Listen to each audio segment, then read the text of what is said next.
Bonjour à vous tous qui regardez cette émission de Parlons-en.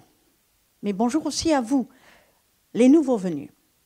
Mais d'abord, laissez-moi vous remercier à tous ceux et celles qui m'ont écrit, que ce soit par mail ou par courrier, que ce soit par téléphone, pour me demander de continuer à réaliser ces émissions de Parlons-en.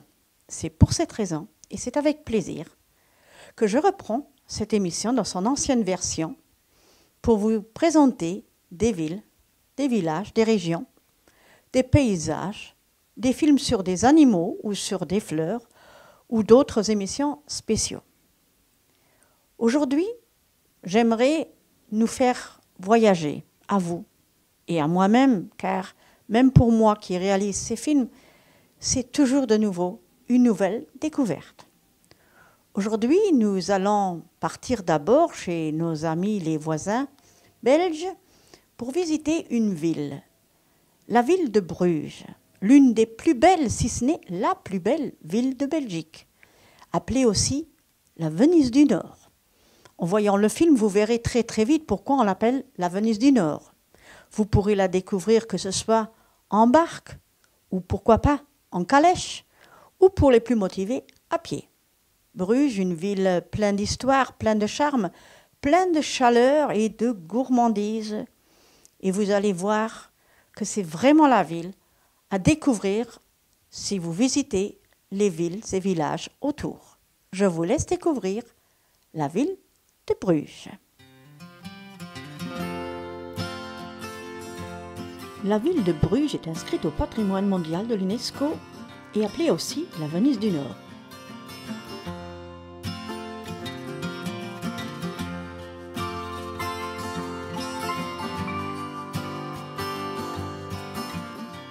C'est la capitale de la Flandre occidentale au nord-est de la Belgique.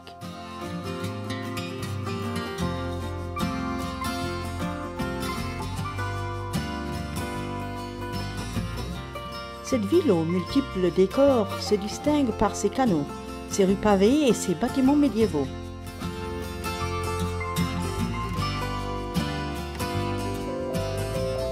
L'église Notre-Dame, avec sa tour en briques de 115 mètres et demi,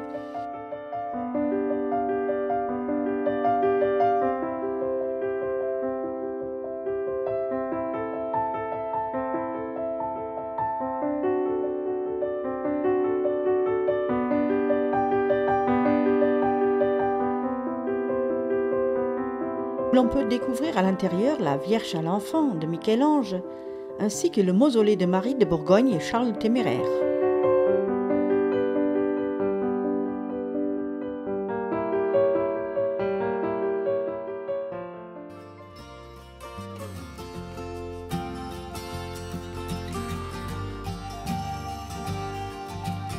Non loin de là, la cathédrale Saint-Sauveur du Xe siècle et plus ancienne église de Bruges.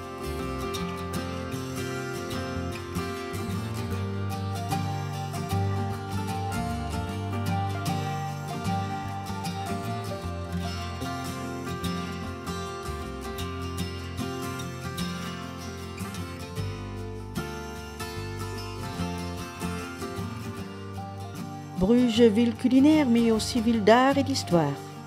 Ville du chocolat, de la dentelle et de la tapisserie.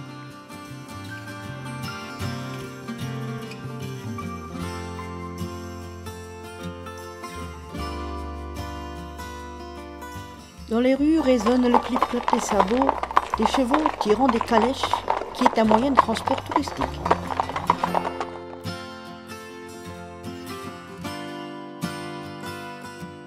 Sans oublier que Bruges, c'est aussi la ville des amoureux, avec son célèbre lac d'Amour.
au centre-ville, la place du Bourg qui abrite l'hôtel de ville gothique du XIVe siècle, avec sa magnifique chambre gothique au plafond sculpté.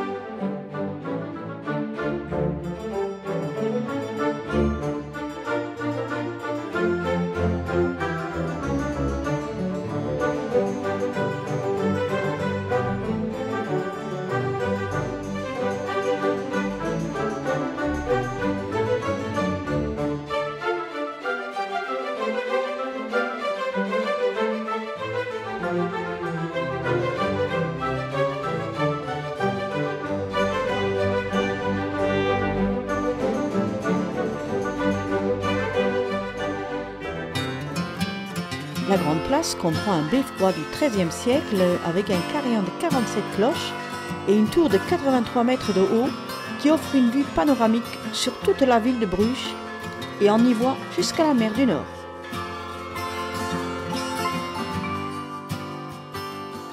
Voilà, j'espère que vous avez bien visité, que vous vous êtes bien régalé et pourquoi pas que vous êtes en train de planifier un petit détour ou un petit voyage par cette magnifique ville de Bruges. Mais pour ceux qui préfèrent la chaleur, pour ceux qui préfèrent le sud, on va y aller tout de suite. Nous allons visiter une autre grande ville, la ville de Massilia. Oui, Massilia, la ville de Marseille. Grande et belle ville, plein d'histoire, plein de poésie. Je vous laisse découvrir la ville de Marseille.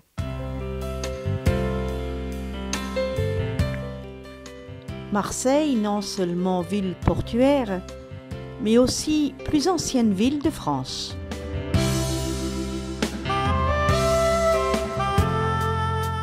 Fondée sous le nom de Massalia par des marins grecs originaires de Phocée vers 600 avant Jésus-Christ, souvent aussi considérée comme porte de l'Orient, à cause de ses origines cosmopolites d'échanges culturels et économiques avec l'Europe du Sud, le Proche-Orient, l'Afrique du Nord et l'Asie.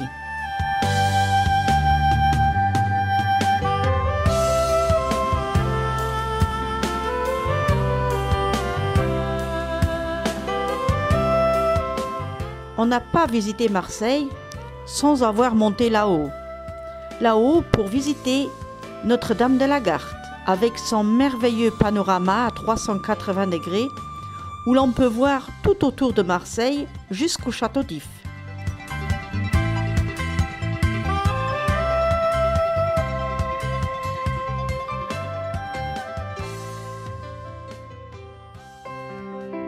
Mais il ne faut pas oublier de rentrer dans Notre-Dame de la Garde, appelée aussi la Bonne Mère, figure emblématique de la ville, de style romano-byzantin.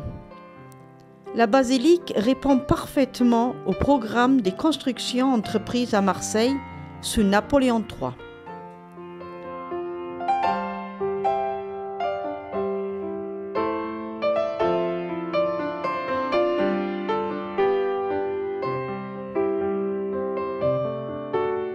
Le Vieux-Port est le théâtre prestigieux où se joue l'histoire de Marseille. Dès qu'on entre dans ce port, on est déjà gardé par deux forts. Initialement baptisée rue Impériale, la rue de la République a été aménagée afin de réaliser une artère qui reliera le vieux port au nouveau port de marchandises. Elle fut inaugurée en 1864 avec des habitations de style haussmannien afin de faire revenir la bourgeoisie marseillaise près du centre-ville. Cette avenue a une longueur de 1100 mètres de long. C'est le Panier, le plus ancien quartier de Marseille, que Massalia voyait le jour en lieu et place de l'actuel Panier. Il faut se laisser emporter par la magie populaire de cet incontournable quartier de la ville de Marseille. La cathédrale de la Major est un édifice à contempler. Construite dans les normes de l'art romain avec des pierres roses des carrières de la couronne, cette cathédrale est un bijou de la ville, Elle mesure 146 mètres de long et 70 mètres de haut. Elle a été classée monument historique en 1906.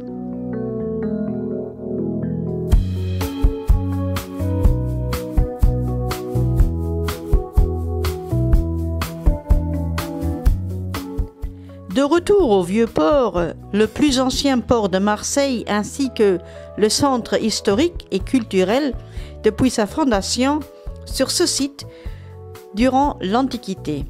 Aujourd'hui, le Vieux-Port est un port de plaisance, un lieu de rassemblement populaire et l'un des symboles de Marseille.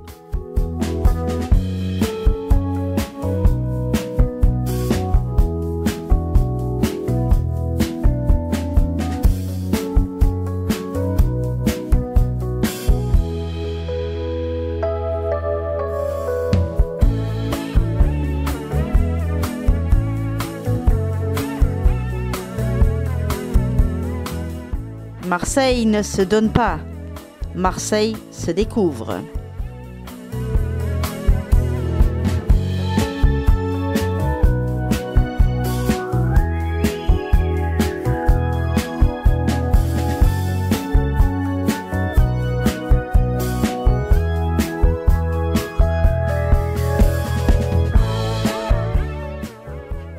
Marseille, une ville à visiter, une ville à contempler, une ville où il y a plein de choses à voir et à découvrir.